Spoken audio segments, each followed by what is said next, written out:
Basic electronic equipment like these helped to create the most iconic theme in television history. I'm the Classical Nerd, and today we're talking about the Doctor Who theme.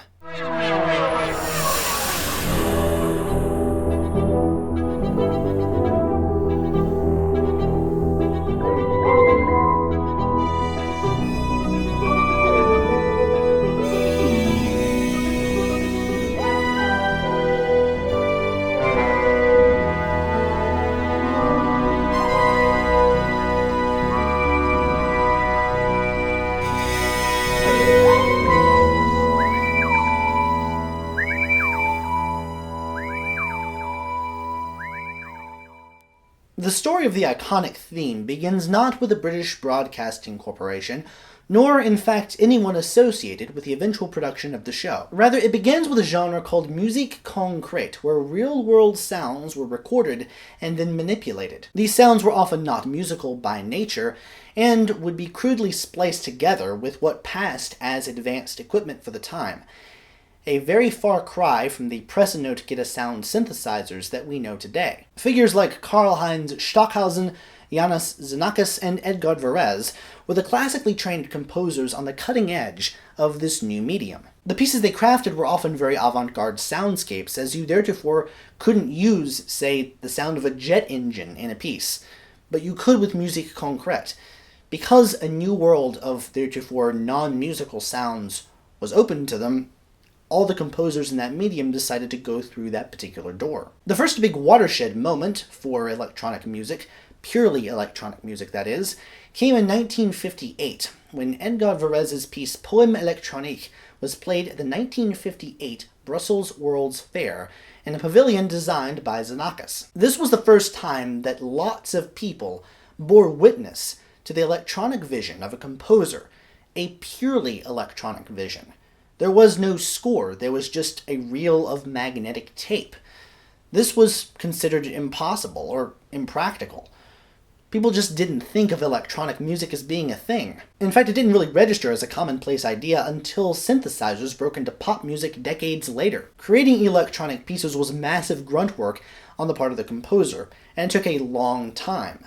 And if you made one mistake in the splicing and the editing and the re-recording of these magnetic reels of tape, you had to start all over again. While electronic instruments like the theremin had been in common use by various composers since before the Great Depression, they had always been used in the context of other instruments. Up until that point, electronic elements were like novelties added to, say, an orchestra. In the 1960s, there was very much an interest in being on this cutting edge of musical technology. Various institutions took it upon themselves to help fund what was considered research and development as much as it was music. The serialists, led by such stalwart figures as Milton Babbitt and Pierre Boulez, considered their music the music for the connoisseur's connoisseur, the auditory equivalent of an advanced physics paper, completely incomprehensible but to those with an extreme level of knowledge. So, with an eye towards developing new sounds for a new age, the BBC founded their Radiophonic Workshop fairly early on,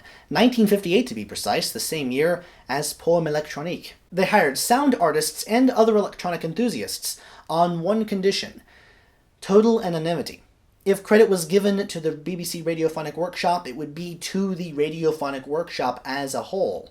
And that's if credit was given at all. Those who worked in the workshop included Dick Mills, Brian Hodgson, Malcolm Clark, and most importantly to this story, Delia Derbyshire. Derbyshire was one of the truly unsung heroines of the early electronic era, and her work in the field is exquisitely crafted and often very creepy. The workshop was very much a collaborative institution, but it would be untruthful to say that Derbyshire wasn't the linchpin of their efforts. The tedium of splicing and recording single sounds came as second nature to her. The one-time sound effects department of the BBC had been transformed into an electronic enthusiast's dream. The practice of hiring composers into the Radiophonic Workshop meant that they could now start creating pieces with their equipment, not just sound effects. And believe it or not, at the time, the machines they were using were on the cutting edge. As it happened, most BBC programs had little to no use for an extensive Radiophonic Workshop presence in their shows.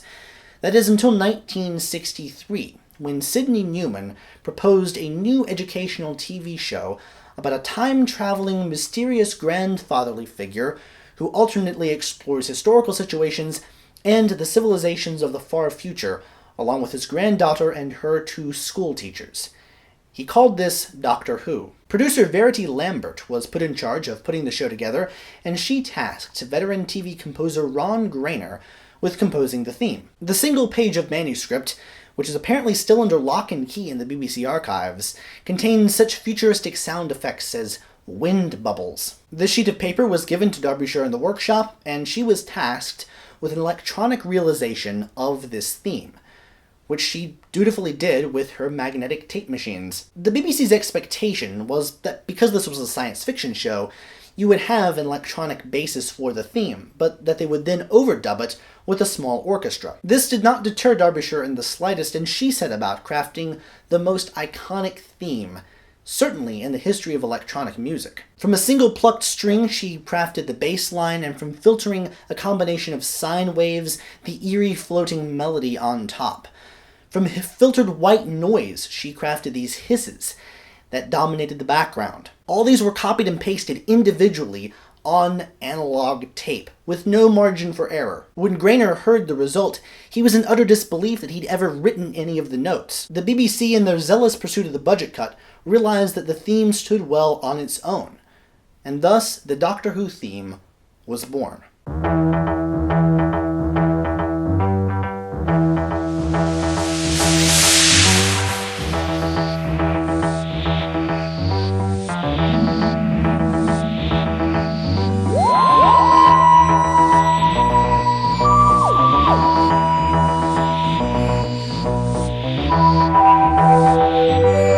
Today, with all modern instruments and synthesizers at our disposal, it is impossible to accurately replicate what Derbyshire did in the most basic of terms. We can replicate sine waves, and we can take samples, and we can manipulate them electronically, but what she was able to do with analog equipment defies replication. Because it was so well crafted on what's essentially the most basic possible technology, it was the auditory metaphor for the tight budgets that would come to define the show's production. Despite Grainer's insistence, the BBC's policy of keeping all of their Radiophonic Workshop members anonymous won out. Grainer received sole credit for the music, and while he did write the notes, he always felt that not only did the theme overshadow his other work in the medium of writing television themes, but that Derbyshire actually did a lot more to make the theme what it was than just his notes. Doctor Who soon got a reputation for somewhat ramshackle props and other goofs associated with its tiny budget, and the fact that it was filmed almost like a filmed play, with no reshoots. But the popularity of the show was absolutely undeniable. The theme was set to a psychedelic black and white intro sequence derived from a visual feedback loop known as Howl Around, which often scared kids. But of course they didn't stop watching, and neither did their parents. The workshop contributed to almost every sound in the show, such as the iconic TARDIS, which serves as the Doctor's time machine. Well, the sound of that is just a key being scraped along piano wire. And it's so iconic that they don't even bother replicating that. They still use the same sound effects that were recorded way back then. So what of the actual structure of the Doctor Who theme? Well, there are two main elements, the bass line and the melody. The bass line is effectively in the Phrygian mode, minor with a flattened second scale degree. The melody isn't much note-wise, but can be split into three sections. Melody A,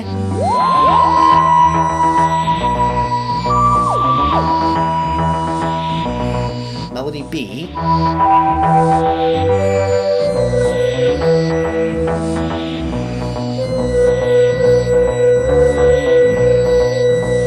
and the middle eight.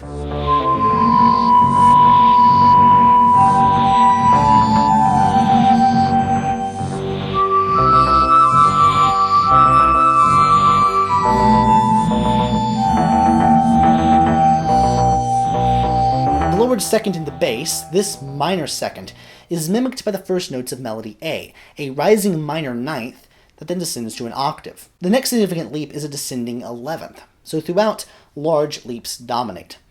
The middle eight, so named after the number of bars in the standard bridge section, functions like a bridge, going to G major before transitioning back into E Phrygian for the return of the main melodies. It's more triumphant, with more stepwise motion. This section, as we'll come to see, proves the most different from version to version. For something that sounds so simple, there are actually more layers to it than you'd expect. The bass line has two major parts: a muted background grace note that precedes the triplet groups, and the triplet groups themselves. The melody sounds like one continuous warbling solo, but it too gets its eerie tones from a careful combination of layers. Sine waves and sine waves alone do not possess this kind of resonance. There are also three main ways in which the theme is split up: the opening theme, the closing theme, and the full theme.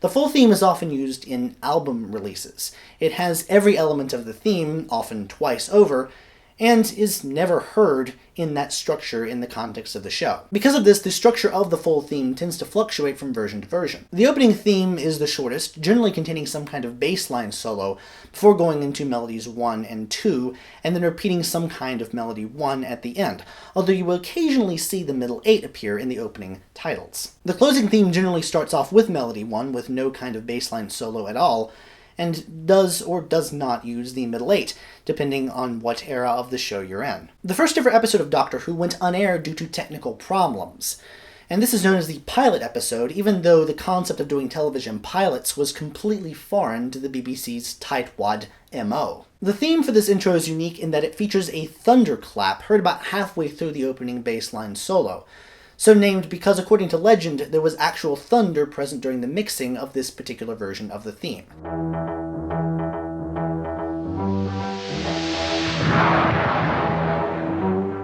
The thing is that this version is a little bit off-kilter. The bass and the melody don't always quite line up. This was fixed when the actual theme was broadcast, starting with the first actually aired episode. The only other variation of the first Derbyshire theme came in the form of an album release where the TARDIS sound was interpolated about halfway through. The first Doctor, portrayed by veteran character actor William Hartnell, is not the oldest actor to ever portray the character, but he had many health problems, which necessitated him leaving the show. To accommodate the actor change, the writers came up with the idea that was initially called renewal, but would later be known as regeneration. Since the Doctor comes from an alien race known as the Time Lords, they created this built-in feature that enabled them to change their appearance and personality, thereby keeping the show fresh every so often, and not having their actors typecast, and still actually continue the show. The title sequence and theme initially remained unchanged into the first episodes of the second Doctor's run, portrayed by the impish recorder aficionado Patrick Troughton. It was eventually decided that the Howl Around and the music needed an update. For the musical perspective, Derbyshire didn't do too much to the theme. She added an echo and these electronic spangles, which made the theme dark but exciting. Probably my favorite version of the theme from the classic era.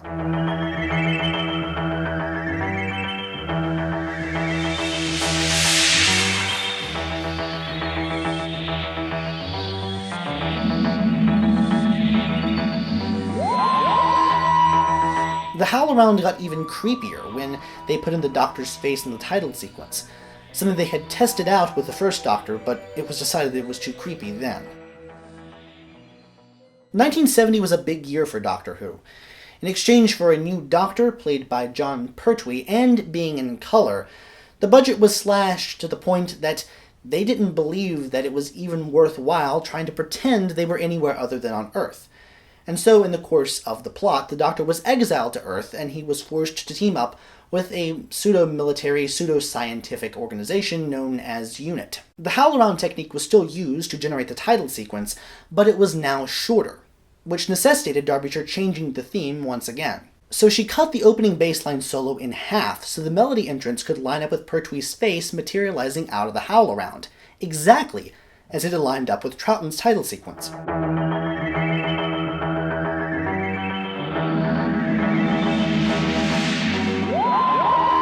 This half bass line remained the standard for much of the rest of the classic series run. Pertwee's theme was also notable for its use of a stutter-like effect as a lead-in. The fact that this was dropped in later seasons led many to believe this was actually some kind of recording error, but it sounds too intentional to my ears to be an error. However, it didn't work in the closing sequence. It didn't work for the kinds of cliffhangers that they would use in the serials. And so Derbyshire crafted an extremely cool and extremely creepy electronic scream effect that is used in other versions of the theme. It's one of those other iconic things that they just can't figure out how to replicate. The Pertwee era was also the last Derbyshire theme to use the more happier middle 8 sequence in the closing credits. After about a decade of use, the workshop believed that it was time to retire the old theme and create a new one, especially because they got a new synthesizer, the EMS Synthi 100, which doesn't look much like a modern synthesizer, but it was new and it was the best piece of technology they had, and they very desperately wanted to play with it. They named it the Delaware after the road outside their Maida studio. Unfortunately, the theme that they created with this was just awful. This thing was a fickle beast that went out of tune whenever it wanted, especially if the heat or humidity changed. And of course the humidity was going to change because the phrase "it's raining in England" is redundant. The result was this hideously infamous theme known as the Delaware theme, or the John Pertwee on a pogo stick theme. It was never broadcast, except on one episode in Australia, on a serial entitled, appropriately enough, Carnival of Monsters, which fits very well with the pogo stickiness. Interestingly, it was also the last attempt at putting the middle 8 into the opening title sequence until the late 1980s. The opening theme does not start with a bassline solo or melody 1, but rather starts with melody 2, and goes right into the middle 8 after that.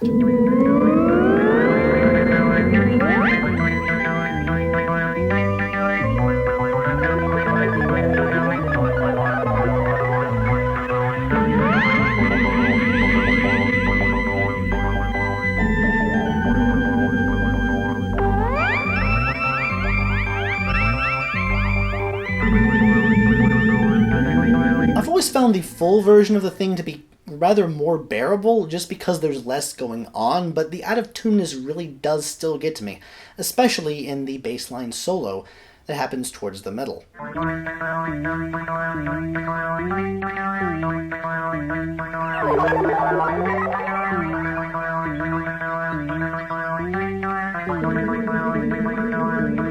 It was such an unsalvageable theme that they of course went immediately back to Derbyshire's Musique concrète arrangement, but it taught everyone who was to work on the show thereafter, who might be tasked with redoing the theme, should that ever come about, the theme is very easy to screw up. The Derbyshire theme was retained into the era of the Fourth Doctor. The longest-serving Doctor, with goofy grin and massive scarf, was portrayed by Tom Baker.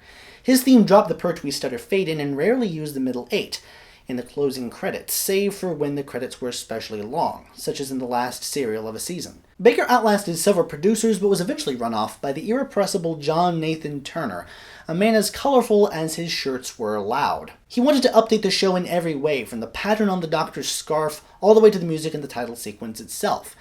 The reason being is he thought the show was becoming a relic of a bygone era of science fiction. He was up against big-budget sci-fi like Star Trek and Star Wars, and he really wanted to make sure that they weren't going to lose viewership because they had a tiny budget. Nathan Turner wanted to preemptively save the show, and in any event, Derbyshire's theme was beginning to warp a bit. It had been re-recorded and re-spliced so many times that it was beginning to distort.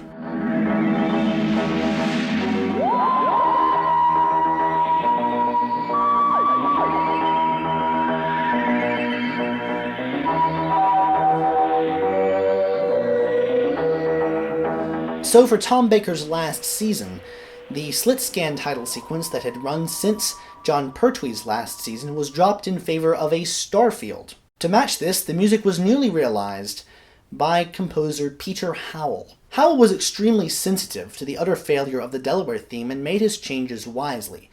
He was given weeks to make the theme and had the latest in synthesizer technology at his disposal, including actual keyboards, which kinda helps. The Howell theme follows the basic structure of the Derbyshire theme, but instead of being in the key of E, Howell raised it to F sharp. The theme was 100% synthesized, as synth technology in the 1980s was no longer the pipe dream it had been. It still took a lot of work and craft to make the theme, and the result was something that, while clearly 80s, isn't obnoxious about it. For many, this is the staple theme of the show. So what are the things that Howell did specifically to alter the structure of the Derbyshire arrangement? Well, for one thing, he took the background layer of the bass line, the grace notes that accentuate the first note of the triplet groupings, and he accentuated it. Melody 1 features a peculiar warble in the opening between C sharp and D. Again, this is transposed from the original, so don't be alarmed. This appears to have been a mixing error, or perhaps a quirk of monophonic synthesizer technology, because non-opening versions of the theme removed this warble in favor of a clean C-sharp, D, C-sharp line. All the remixes of the Howell theme since then also have this clean line, which matches what Derbyshire did. Important for the history of the theme, he actually uses a different timbre for melody too, something that many other composers would come to replicate.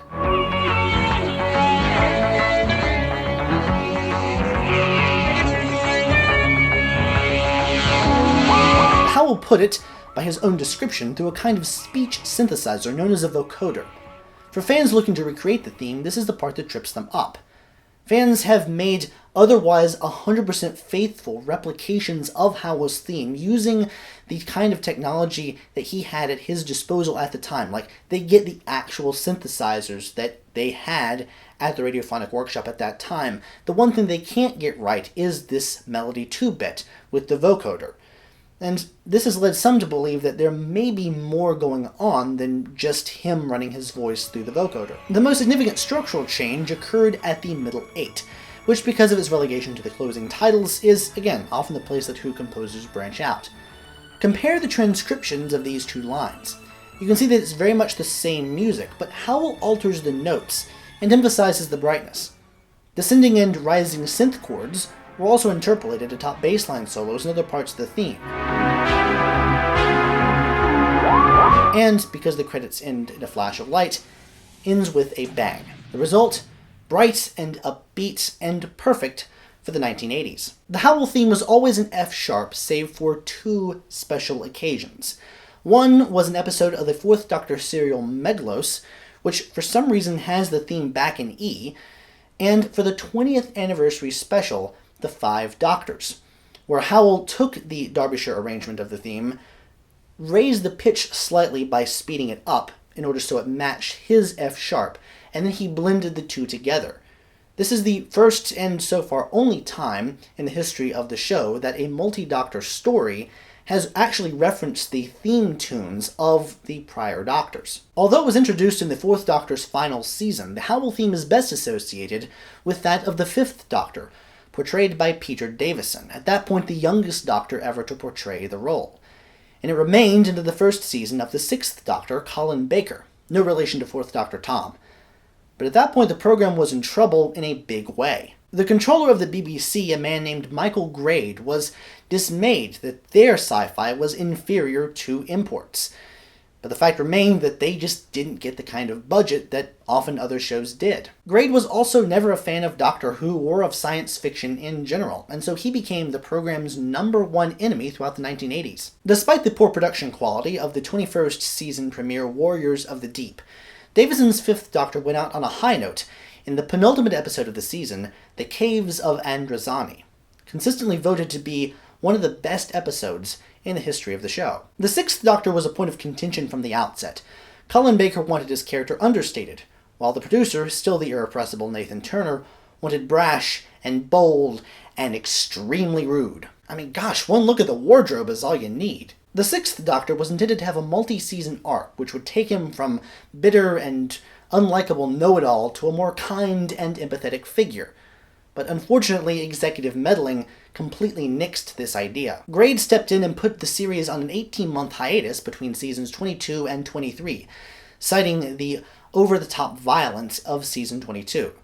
The fact is that season 22 just had a lot of very poor writing. They tried to do some things with the structure of the show, going to 45-minute episodes instead of 22-minute episodes, and the writers didn't really know how to respond to the more time that they had per episode. The poor writing, combined with the ever-present budget cuts and an intentionally unlikable Doctor, left season 22 and every season of the classic series run thereafter in danger of being the last season of the show. For such an era, the Peter Howell theme was just too jovial, and in any event, the Sixth Doctor needed his own unique thematic identity. While Howell had 5.5 weeks to construct his rendition of the theme, the new composer, Dominic Glynn, had about a week. Synthesis and sequencing hadn't made huge strides in the intervening half-decade, and so Glynn's theme sounds rushed and unfinished. Glynn himself has rectified some of the underlying problems in the fact that his synthesis was just a little bit lackluster because of the lack of time he had, but overall the structure of the Glynn theme remains unchanged.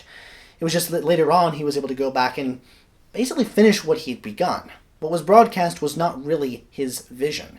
And besides, the kind of synthesizer he used for the bass line sounded open and hollow in the actual broadcast version, which is not at all reflective of what the full version of the theme really is. In many ways, it's a miracle that Glynn was able to put together such a competent version of the theme as he did with the little time he had. And it's actually rather faithful to perhaps what Derbyshire would have done if she were in his position. He moved the tonal center back to E, as opposed to F sharp, and he lessened the discrepancy in timbre between melodies 1 and 2.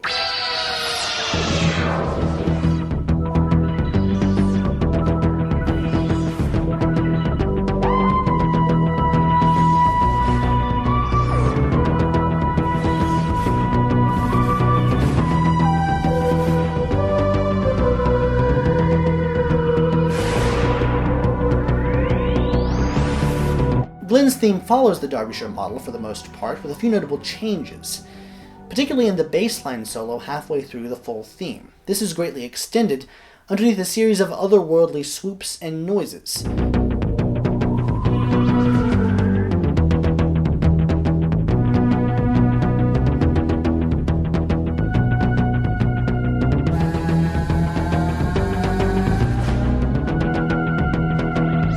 This was given the nickname of the Spooky Zone by fans. Again, in the tradition of every theme since John Pertwee, the opening bassline solo was cut in half to accommodate the entrance of the Doctor's face with Melody 1. The middle 8 also featured an alteration, as the second repetition of the second half was dropped an octave and an embellishment was added.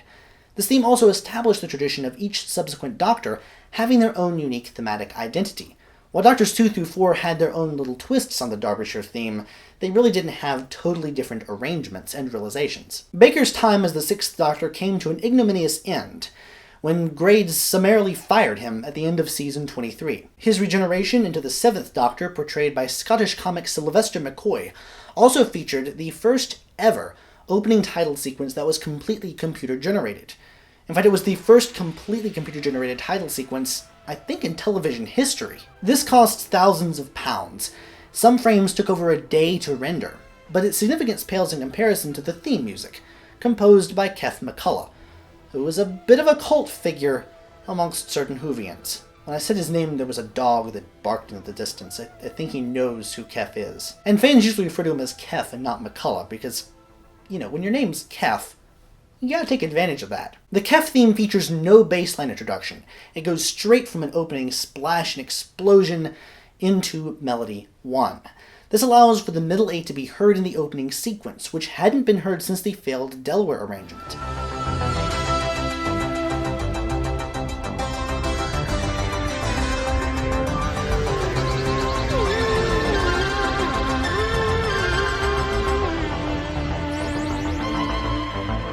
The theme is also in A minor, with no flattened second scale degree in the bass. There's a B natural, where there should, in a true transposition, be a B flat. This doesn't seem like it'd be much, but it gives it a very amateurish quality, exacerbated by its wailingly high pitch relative to the other themes theretofore used, and a seeming lack of nuance when it came to the synthesized sounds. When compared to Howell's theme, which set the gold standard for 80s remixes of the Doctor Who theme, the Keff arrangement sounds even more unfinished than the actually unfinished Glynn arrangement. Derbyshire reportedly hated it, and I can see why. Although, to be fair, the cheesy titles, which have not aged well at all, certainly haven't helped. The unique structure of the Keff theme primarily concerns its bass line, which was created with the help of a sequencer. It contains a lot more movement and interest than the original, especially when it comes to the middle 8. Speaking of the middle 8, McCulloch was the first composer to utilize a repeat on part of the first phrase, which is my favorite thing in any remix of the theme. So I'm going to give Keff more credit than a lot of Whovians. At least from a structural perspective, he didn't do too many crazy things, aside from the natural scale degree 2. Aside from that, the things he did do actually don't sound all that bad. Some of this honestly has to do with its very high-pitched nature. If you transpose it down to E, even though it sounds a little bit distorted, it becomes a lot more bearable. This theme lasted until 1989, when the series was cancelled by the BBC, or, more properly, put on hiatus. But the fact remained that it was cancelled, and fans feared that their beloved show would just become a cult show, augmented perhaps by its reruns on American public television. The Radiophonic Workshop was closed in the 1990s, when it proved too impractical to keep around for the BBC's eternal cost-cutting. It finally shuttered in 1998, after which Mark Ayres, a former incidental music composer for the show, was tasked with organizing their myriad tapes. It became an archive, with one archivist. An end of an era. But in 1996, Doctor Who roared back onto television screens, with an aged Seventh Doctor regenerating into Paul McGann's Eighth Doctor, in an adventure set in San Francisco. This made-for-television movie was a joint venture between the BBC and Fox, and was intended to be a backdoor pilot for a heavily Americanized and rebooted version of the show. Ratings were not good enough for Fox to pull the trigger on a reboot. US ratings were lackluster, even though UK ratings were rather strong. The problem was that it just wasn't good enough to interest new fans, and it wasn't quality enough to interest the old ones. It occupied this middle space, which didn't really please anyone. Composer John Debney initially wanted to go with an original theme, but due to whatever reason, acquiring the rights to it or executive meddling, he went with an arrangement of Ron Grainer's initial tune. And this was the first version of the theme to use an orchestral palette. And interestingly enough, it starts with the middle eight. It's the most triumphant version of the theme. This middle eight is in C major, so the middle eight is in the same key as the middle eight of the A minor Keff McCulloch arrangement. But it doesn't stay in that key, it modulates into E minor, and so the main body of the theme, Melody 1 and Melody 2, as the middle eight never comes back, is in agreement with the original arrangement.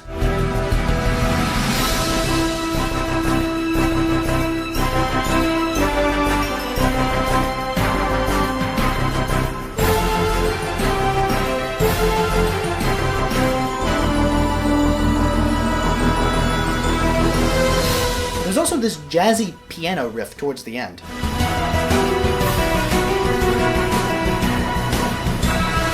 The Eighth Doctor had precious little screen time, but this left him with an extremely open characterization. And so when the audio production company Big Finish bought the rights to use Doctor Who characters in their original audio plays, they made great use of the Eighth Doctor, beginning in 2001 with Storm Warning. For their series of Eighth Doctor audio productions, they commissioned the composer David Arnold to do a realization of the theme, and his is perhaps the creepiest of them all. The bass line sounds like the eternal throbbing of a machine, and the synthesized melody almost slips through your fingers. It's so elusive. This has made the Arnold theme a fan favorite, and yes, this is the same David Arnold who scored various James Bond movies.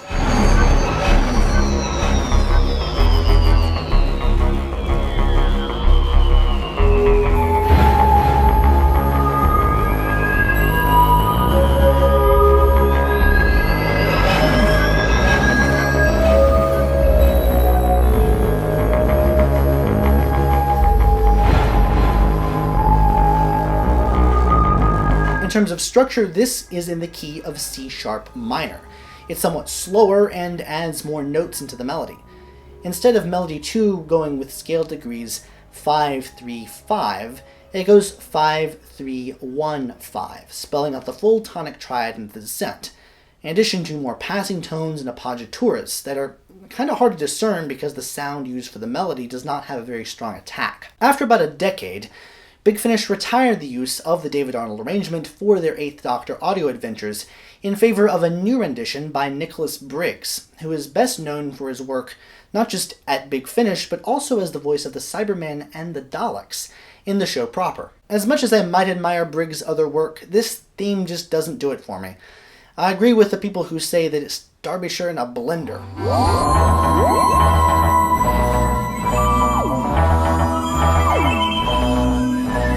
Meanwhile, back at Maida Vale, Mark Ayres' diligent archival work in the late 90s and early 2000s led him across the stems, that is, the original bassline elements and the melody elements and the background elements of Derbyshire's 1963 arrangement.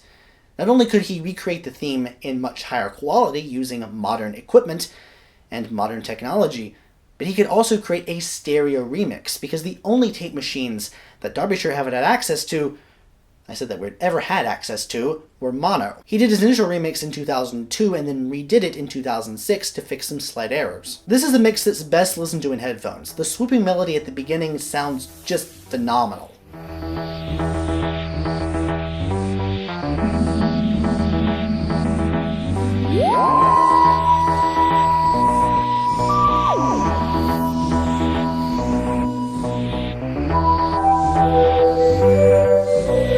In 2003, Doctor Who sort of returned.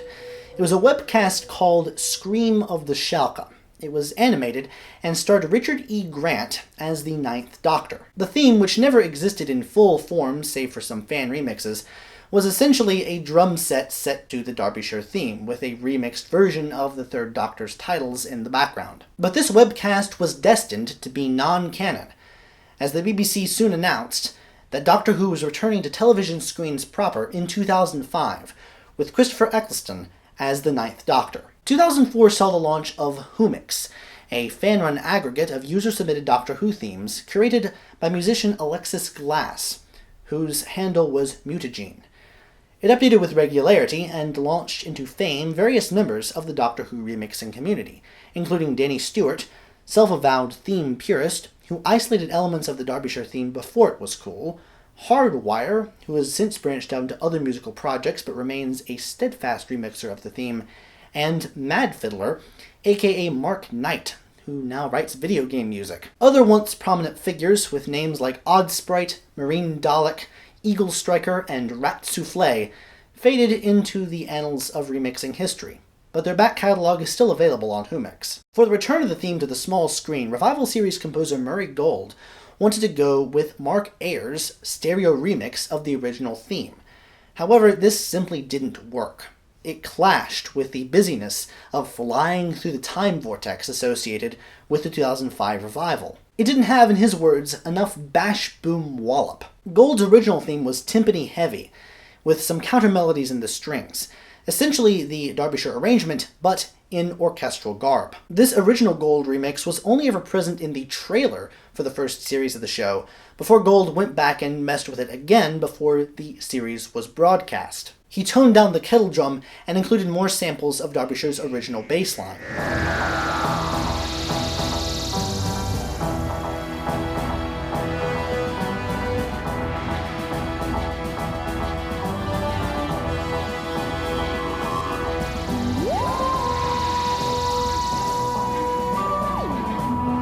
Gold stated his aversion to the middle eight, saying that it reminded him too much of a song called Do They Know It's Christmas? Which, okay, he hates the song, fair enough, but this isn't a chicken or the egg question. One clearly came first. As a result, the original theme for the revived series never included the middle eight once in its closing sequence. But there was fan backlash because it's everyone's favorite part. When David Tennant took over the role as the 10th Doctor, in the episode The Christmas Invasion, the theme pretty much stayed exactly the same, except for the triumphant return of the middle eight in the closing credits.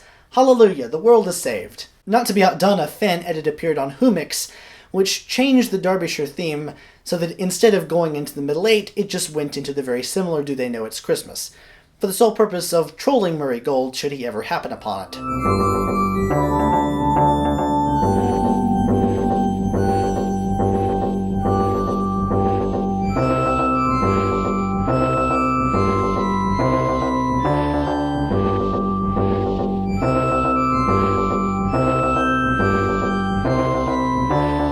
But save for this one change to the closing theme, the 10th Doctor had no unique thematic identity that separated his theme from the 9th Doctor's theme. That is, until the 2007 Christmas special Voyage of the Damned. Electric guitar and drum set were added in to give his last full series with the show a real rocky edge.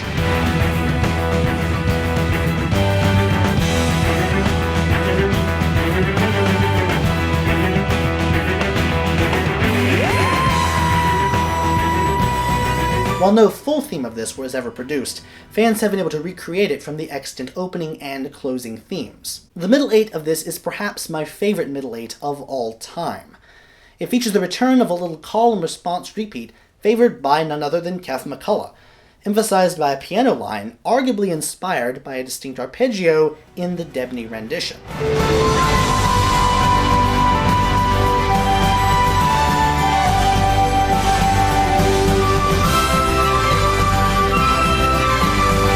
It's clear that Gold knew all of the previous renditions of the theme and wanted to pay homage to them, essentially. David Tennant's 10th Doctor regenerated into Matt Smith's 11th Doctor at the same time as Russell T Davies handed the show to Stephen Moffat, a change of showrunner alongside the change of Doctor. Matt Smith was the youngest Doctor ever to be cast in the role, and he was a virtual unknown at the time of his casting. Gold, at the suggestion of Moffat, wrote a new arrangement that was slightly more unhinged. He went with a much more synthesized score, abandoning the overtly orchestral elements of the 9th and 10th Doctor's themes, although those are still present. He added a wordless choir for the middle eight, and, most importantly, a brassy countermelody that accompanies the opening bass line solo. Gold's bass line was also significantly simplified from the original Derbyshire. Once you hear it, you really can't unhear it. It's one of his few flaws as a composer for the show. He never really made his bass lines as interesting as they really could be if he had stuck to what Derbyshire had initially realized. And the brassy fanfare, well, that received some backlash as well from fans who believe that it was Gold's encroachment on the theme itself.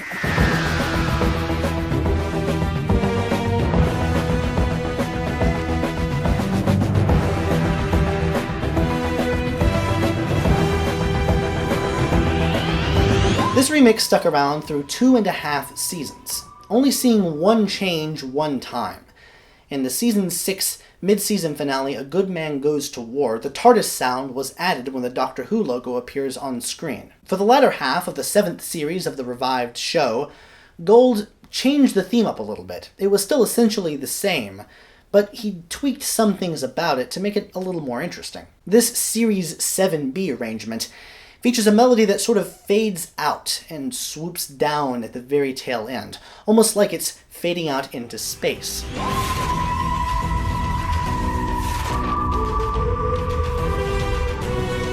There is no full version of the theme, although there are some fan remixes of varying quality. But we do know that there is some kind of full version of the theme because it was played at the BBC proms. Even though the synthesizer was wildly out of tune with the orchestra, there was a middle eight section, and it featured the same thing that Dominic Glynn used in his arrangement of the theme, a little mordant. The sad thing is that during Matt Smith's run as the 11th Doctor, the middle eight was only heard on screens a grand total of twice. One was in the 2nd episode of his first series, called The Beast Below, and the second was in the 50th anniversary special, which featured its own unique arrangement, which was drum set heavy. It was clear that Gold saw this brassy opening arpeggiation as a hallmark of the 11th Doctor, because it was dropped as soon as Matt Smith regenerated into Peter Capaldi's 12th Doctor. This version of the theme is extremely polarizing. It's entirely synthesized for one, which is kind of a return to form, but it was very clear how simple Gold's version of the bass line really was. Instead of going to G in one section, it actually goes down to D.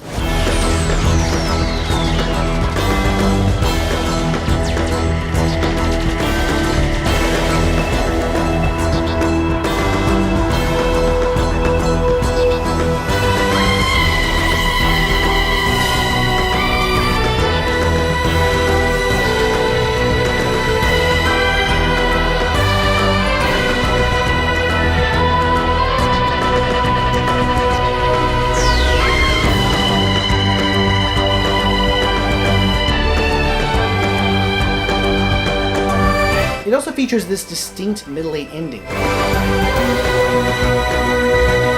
which messes up attempts to fuse it with other versions of the theme. Due to BBC policy dictating the length of closing title sequences, once again, we had a situation where a Doctor went through the entirety of his run without ever having the middle eight in the closing sequence. Sheerly in terms of timbre, it's suspiciously similar to Dominic Glynn's arrangement of the theme for the Sixth Doctor.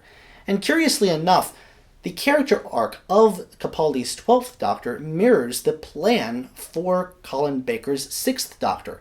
He starts off as curmudgeonly and kind of world-hating, and then over the course of his 3 seasons in the role, transforms into sort of a lovable character. At least they never put him in that acid trip of an outfit. A particular fan favorite from this era was in the episode Before the Flood, where Peter Capaldi, who was once in a rock band with Craig Ferguson, played the guitar over the opening theme.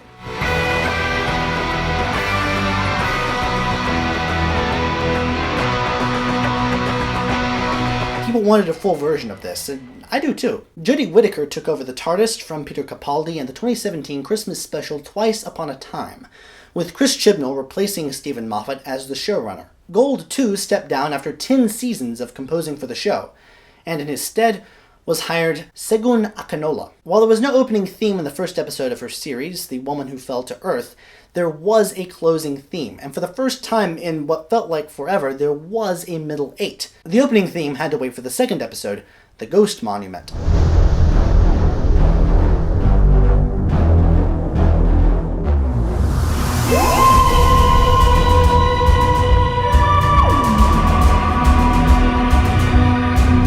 As Akinola had promised in interviews, he used Derbyshire's elements, but used them in somewhat unexpected ways. To match the throwback title sequence, the half-baseline introduction that had been a staple of the show from the 3rd through 6th Doctors made its return, so that the opening melody lines up with Jodie Whittaker's name in the titles. The Derbyshire-based elements are more subdued, and they're pitched down an octave, which means that they're kind of hard to hear if you don't have a speaker system that can accommodate those very low frequencies. Carrying much of the bass line is a drum that rides on top of these low frequencies. What's really interesting is how he treats the bass line in this, because he doesn't just use the straight Derbyshire theme, he sometimes drops notes on significant beats, which leaves you lurching, almost syncopated. It's a real treat to listen to after so many years of a very simplified bass line in all of Gold's themes. The melody is straight from Derbyshire, although filtered slightly. The structure is mostly unchanged, except for the fact that Melody 2 is featured twice in the closing sequence before the middle 8. Even when Gold sampled the Derbyshire middle 8 for his arrangements of the theme throughout the 10th Doctor's run, he changed the ending every single time, whereas Akinola lets it play out as Derbyshire originally realized it. It's less exciting, but perhaps more creepy. Towards the end of the theme, a Derbyshire-like synthesizer plays occasional notes, which emphasize the, again, creepiness of it. It's a real return to form.